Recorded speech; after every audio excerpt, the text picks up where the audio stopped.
everybody, it's Oswin. I know, it's been a long time since I've seen you guys. I know, I'm sorry. Now, the reason that I've been absent is because I have been in theater recently. So I've been, in the theater, rehearsals, doing the actual plays, and it's eaten away a lot of my time. A lot of it. I'm actually about to go back in a few weeks to work backstage rather than actually on stage for a musical called 13. Before I do that and get swept away in theater again, I thought that I should post a video. So, inspired by my new theater life, I am doing a tag that I have created myself based on my favorite musical, which is Les Miserables. Now, if you don't know, Les Miserables is about a guy, and he is like a prisoner, and he gets like freed, but he still has the like brand and everything, and he tries to go and reset his life almost, and stuff happens, and yes, it's good. You should watch it. Oh, I love it.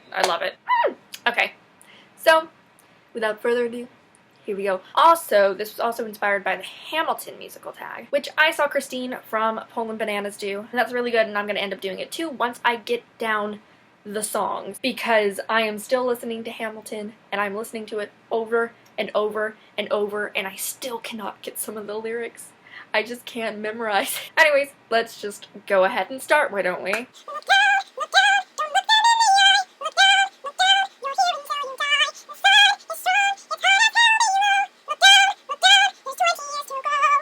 So the prologue, this is basically just a book that seemed like it lasted forever. Just like the slavery, prison-y things. Okay, I'm gonna get like a lot of hate for this. I already know it.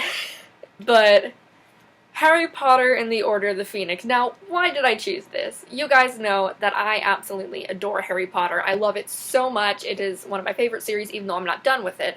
And this book is the reason that I'm not done with it. I love this series. I loved books 1 through 4. But book 5, The Order of the Phoenix, oh my god, I can't stand it. And I'm not just saying that because Umbridge is in this. Umbridge is fine. I hate her guts. But she is like the one thing in this book that is actually keeping me reading it. She's like the only thing. The rest of it is like teenage hormones and teenager stuff. I don't like it. That's not what I'm here for. I'm here for magic and stuff, not, oh, I love Cho Chang so much, oh, I want to kiss her, oh, I did, oh, no, she turned us in, oh, no. That's my impersonation of Harry in this. Yeah, I'm gonna get so much hate for that. Let's just keep on going.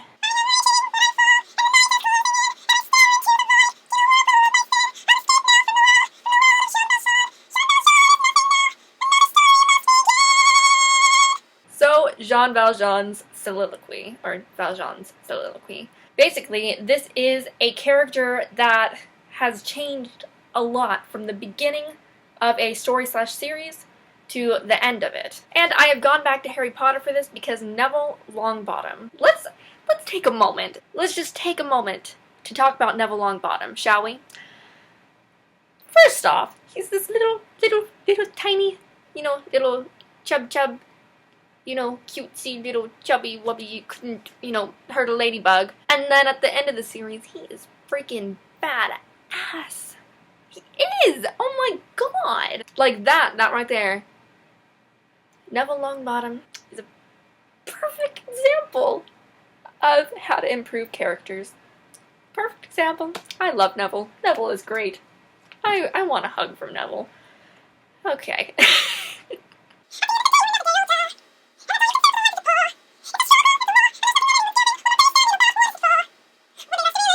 So at the end of the day, basically this is a book that takes place during the war, or a war, not the war. What is the war? Is there a war that we call the war? I should shut up now and just get on with this. So the book that I have chosen takes place during World War II, and that is Number the Stars by Lewis Lowry. This book is a childhood favorite of mine. I read it in... When did I read this? It was either 4th or 5th grade.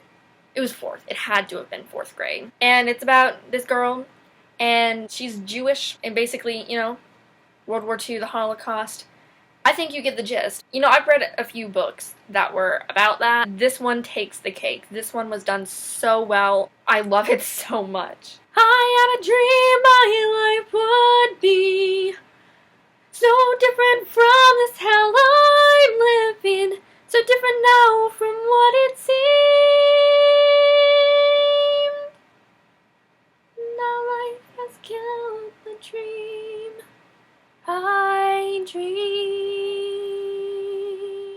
I dreamed a dream. This is a book that you went into thinking would be amazing, but really it turned out to just be completely crap. And I'm doing this, I'm not doing this because I think that that's a crappy song. No, that's not why I'm doing this. I'm doing this because, you know, she's talking about, you know, the guy that she liked, you know, they, you know, had the best of days and all that, and that she had the child, and he was just like, nope, later.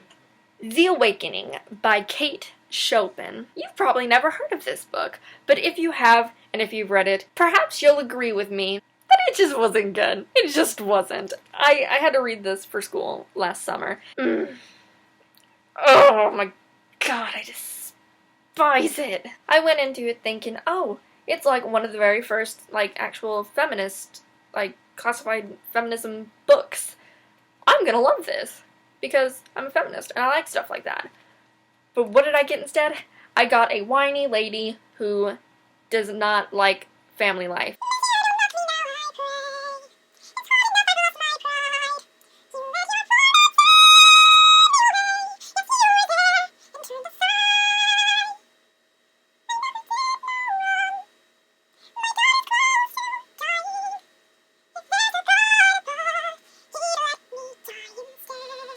Okay, so this one was a little bit tricky, but I felt like it was a little bit important to put in. So basically, this one is two characters that started out pretty rough in their relationship, but by the end of it, or by the end of the story, they were actually pretty freaking close. For this one, I have chosen Simon Snow and Tyrannus Basilton Grimpitch, aka Baz. I just like saying his full name. It's fun. It's fun. So basically, if you've read this, you know. You got this. You got me. You got me.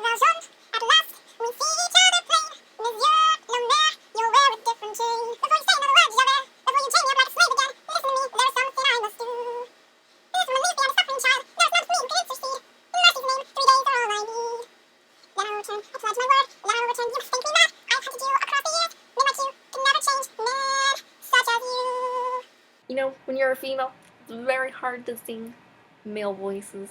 It really is. It's truly difficult. But anyway, so this is two characters that had a very tense relationship either the entire time of the story or by the end of it or at the very beginning, whichever you prefer. Tailor it to yourself. Tailor it. Marvin and Mare from Red Queen by Victoria Aveyard. I'm not going to say anything about this. I'm just going to say if you've read it, you know. You know.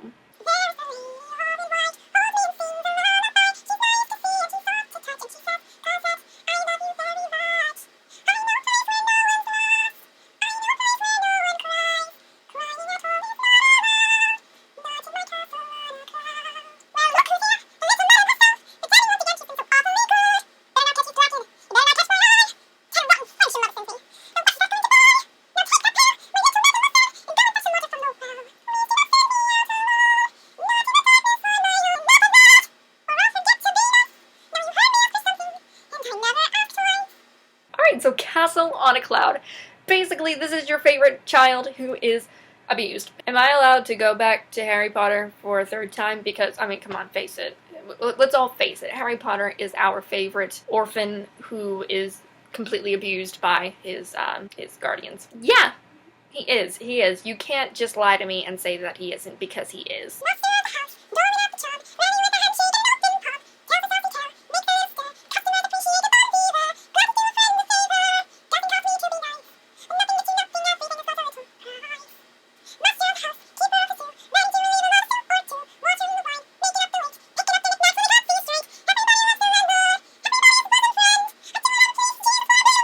Master of the House, your favorite comical character. I need to stop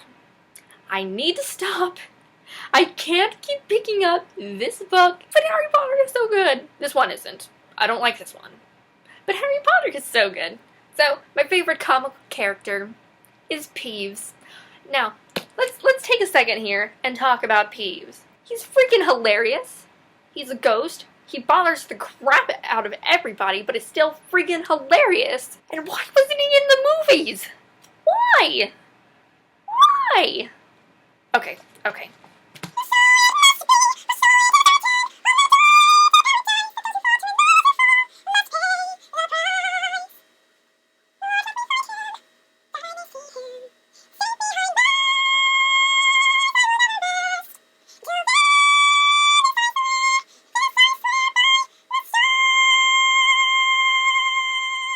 Stars, the most determined character from any book that you've ever read before. Okay, I'm bringing out Carry On by Rainbow Roll again because Simon Snow is basically the Javert to Baz's Valjean.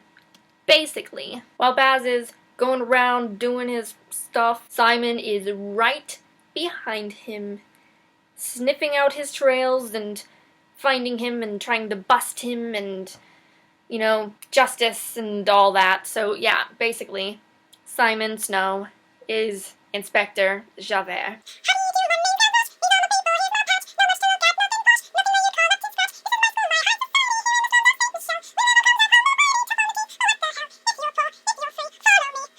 Look Down. This is basically your favorite book about the poor, which is sad, but your favorite book about the poor. This one was actually really easy for me. Out of the Dust by Karen Hess. This is about a girl who is living in the 1930s during the Dust Bowl, and that is, I think, in Oklahoma. I'm pretty sure it's Oklahoma.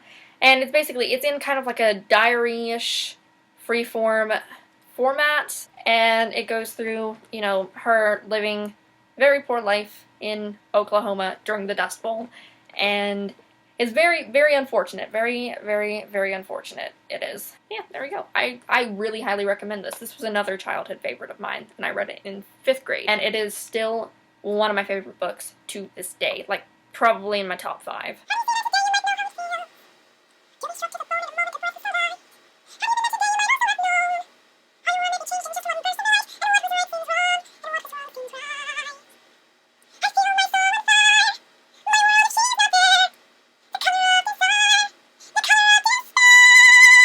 Red and Black, the silliest, absolutely, positively silliest love at first sight that you've ever read about. And I'm going to go with a classic here. I don't have a copy of it, but I read it in 9th grade, I believe? Yeah, 9th grade. And that is Romeo and Juliet by William Shakespeare. First of all, I'm just not really a fan of Shakespeare. Like, I'm a theater kid, you think I would be, but I'm really not. I really don't like Shakespeare. And then this, you just met.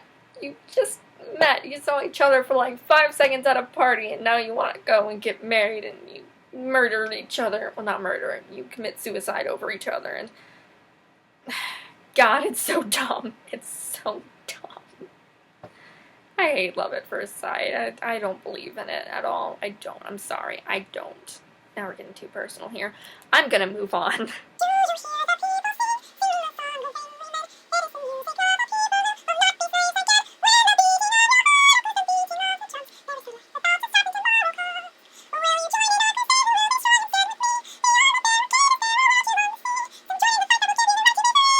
Do you hear the people sing? This is one of my absolute favorites from the musicals. And this is, what is your favorite, like, fight war group that you've ever read about in books? I need to stop! This time it's actually in this book, though. Dumbledore's Army. That's all I need to say. That's all I need to say, right? Dumbledore's Army. I think it's everybody's favorite. I should have stopped making questions where the obvious answer is Harry Potter. But that's just too bad now, isn't it? How strange. This feeling of my life began at last. It's changed. Can people really fall in love so fast? What's the matter with you, Cosette? Have you been too much on your own? So many things unclear. So many things unknown. In my life, there were so many personalities that somehow seemed wrong. In my life, there were times when I touched the fire of the fire before we sung. And it seems of a world that I long to see out of reach. Still was far away waiting for me. And then all at once I know he's real. Does he feel what I feel and feel what I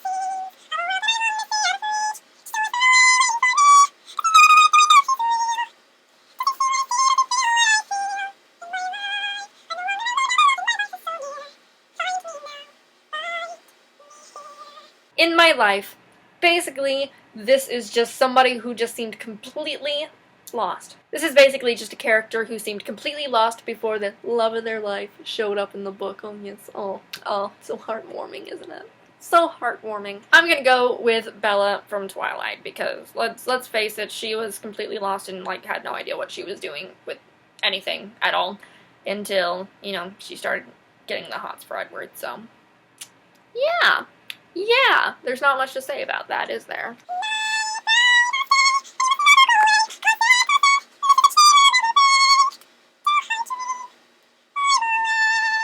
May I just go ahead and point out how ridiculously hard it is to be Cosette? No, if I'm ever in Les Miserables, I am not going to be Cosette. Or I'm not going to audition for Cosette because I know I could never be Cosette because she's got that lovely high opera voice. And what have I got? Nothing good. So basically a heart full of love. Your favorite ship? I'm going to take out Carry On by Rainbow Roll again. I can't help it, okay? Simon and Baz are just so cute. They're adorable. Oh, I love them so much.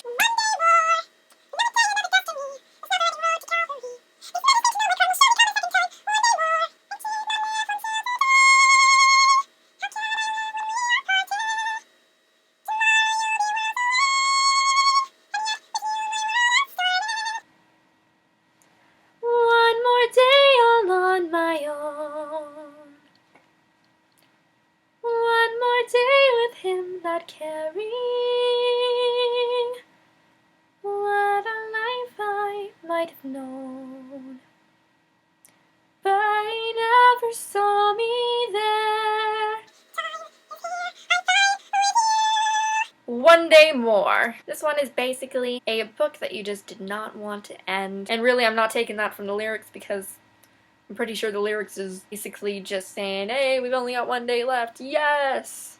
But I'm taking it and I'm going to, you know, poke it and prod it until it means you just wish that you could read it for one more day, that there's just like one more day's worth, or maybe another day after that, or another, and another. Yeah. I've actually got 2 for these, and one of them is a repeat again. So I've got Carry On by Rainbow Roll, Carry On by Rainbow Roll, and Fangirl by Rainbow Roll. Really, I didn't think that Carry On was going to be one of those books until, I don't know, like, okay, so it wasn't until chapter 48, which was on page 256, that I decided that I just had to keep reading and reading and reading, and I never wanted it to end. Oh, it was so good. I loved it. I actually didn't expect to love it as much as I did Fangirl, but I did once I got to chapter 48. That sounds so sad. There are so many chapters in this, but once I got to chapter 48, I was so completely lost in this. I completely stopped wanting to play video games and everything, and I just wanted to read. That's all I wanted. And then the other one is Fangirl, which, oh, it was so cute and fluffy, and I could relate so much to it, and, and let's not forget the fact that Simon and Baz are also in this. It's just Simon and Baz. Simon and Baz, oh, I love Simon and Baz. Oh, I love them. I need to stop. And I know it's only in my mind that I'm talking to myself and not to him. And although I know he's I love him, and when the night is over, he's gone. No other's just so bitter. Without him, the world around me changes. The truth that I never want to see from strangers. I love him, but everything already. All my life, I've already been guaranteed. Without me, the world will go on turning. All the full happiness that I have never known. I love him. I love him. I love him. My whole heart. On my own, the most friend-zoned character that you've ever read about. I have 2 for this one, again. The first one is Jacob Black from Twilight. We all know there was never a love triangle. Just saying, there was never a love triangle. It was always Edward. Jacob was never an answer. Jacob was never a choice. He was just the sad little kid that had a big crushy-wushy on a big older woman, lady, teenager. Yeah, basically. I don't like Jacob. I don't. He's so whiny. I don't like him. And the next one is Simon from The Mortal Instrument. Not in City of Heavenly Fire. I just picked this up because it was the easiest to grab, because my Mortal Instruments books are stacked on their side like this, and so the book that I wanted to grab was like right here, and I was not taking all of these down just to get to that third book. So basically, Simon was pretty much friend-zoned until like the third book, until he just kind of realized, Clary doesn't like me. Not like that. I'm her big brother, basically. And then he probably went and cried in a corner, to be honest. I hate Simon. I love him, but I hate him, but I also love him. I have very mixed feelings about Simon. Don't you fret, Monsieur Marius. I don't feel any pain. A little fall of rain will hardly hurt me now. You're here, that's all I need to know. And you will keep me safe, and you will keep me close. And rain will make the flowers grow. But you will live, Ponine, dear God above. If I could heal your wounds with words of love, just hold me now and let it be. Shelter me, comfort me. A Little Fall of Rain. God, I love this song. I hate it, but I love it so much. It's so good. It's so gorgeous. This is basically the most emotional death in a book. Okay, so again, I have two. One is kind of like a really old one that I got really emotional at, but I wouldn't now if I read it now. And one is that I got really emotional at, but still not like, you know, like, but it was recent, so I chose it. The first one is probably one that a lot of you expected, and that is The Fault in Our Stars by John Green. I was 13 when I read this, and it was when I just started getting back into reading after several years, so I hadn't really read many books that made me emotional, but this was like the first one that really, truly got me. And if you've read it, which I don't see why or how you couldn't have, you'll know why. Like, I was 13 and I was like bawling my eyes out just about. Like, it was horrible. And the second one I read earlier this year, and while I didn't get so emotional where I was just like, you know, bawling, I think I was a little bit like, you know, pouty and a little bit teary-eyed and such. If you haven't read 172 Hours by Johann Arstedt, you know, turn off the sound until I've put this down, and then you'll be good, because I'm going to go on a little rant really quick. Okay, you still here? Okay, that means you probably read it, or you just really, really don't care enough to read it. You know, you hear all the time that this is a very, very scary book, and it is. It's quite terrifying, and it's creepy. But Midori, she was my favorite character. I loved her so much, and she died. She died! Like, really, I think I was more angry than sad. Like, I mean, I was sad too, but I was so angry because Midori. Why my sweet little Midori? No. No! Oh. Okay, I want to add a third one in. Really quick. Hold up. Oh. It's on one of these. Can you see it? I really don't want to take it out because then I'll have to put it back. And I won't be happy if it's not in this order. The Hunger Games. You guys know what the Hunger Games look like. I don't need to pull it out of there. And not the first Hunger Games. Mockingjay. Let's talk about Mockingjay. If you've not read Mockingjay, mute again until my hand is lowered. You still there? Hey? Hi. Primrose. And Prim, and the guy whose name just slipped my mind and is now making me really angry because I don't remember what it was. Started with an F. I'm pretty sure it started with an F. Oh my god, what is his name? I almost had it. I have to look this up. Hold up. Back! Finnick! Finnick O'Dear! Why can I not remember that name? I don't know. Let's talk about Finnick for a second. What was his death even? What was it? He was there 1 second, and then he He's in pieces. That's nice. That's great. He's just been, like, torn apart. That's awesome. I love that so much. Yeah, no. So, Finnick and Prim and Midori.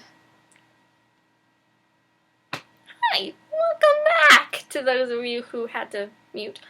That was a long rant. I'm sorry. I'm sorry. Let's just move on. Let's just move on. I've been recording this for over an hour.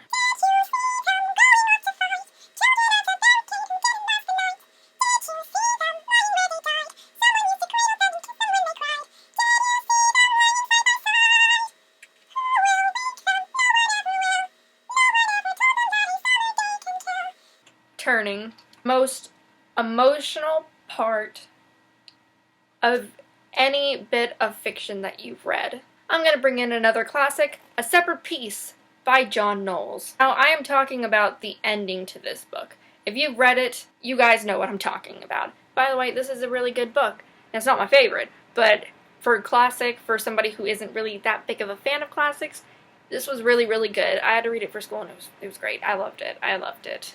It took me a while to read, even though it's, like, really short, just because, I don't know, I think it's because I was being forced to read it, but it was really good. And the ending was very, very upsetting and emotional, and, read it. Phantom faces at the windows, phantom shadows on the floor, empty chairs at empty tables, where my friends will meet no more. Oh, my friends, don't ask me what your sacrifice was for. Empty chairs at empty tables, where my friends will see no more. Empty chairs at empty tables. This is also another really good song that I hate but love so much. It's so emotional. A book where a large majority of the characters were killed off.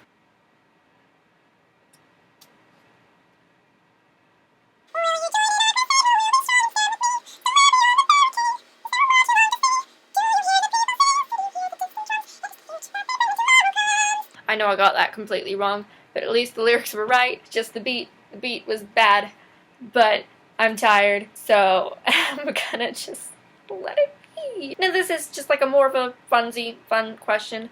What is the last book that you read? That was the epilogue song, by the way. So, what was the last book that I read? And I have two-ish answers. It really depends on how you want to take this question. So the answer to what is the last book that I finished is Carry On by Rainbow Rowell. And the last book that I actually read from was Pride and Prejudice by Jane Austen. So there we go. There we have it. The Les Miserables book tag that I created. I tag people. Anybody who wants to do it, do it. Please, please, please. You can follow me on all my social medias down there in the description-y doobly-doo box thing. I don't know when I'll be back, but I'll try to be back as soon as possible.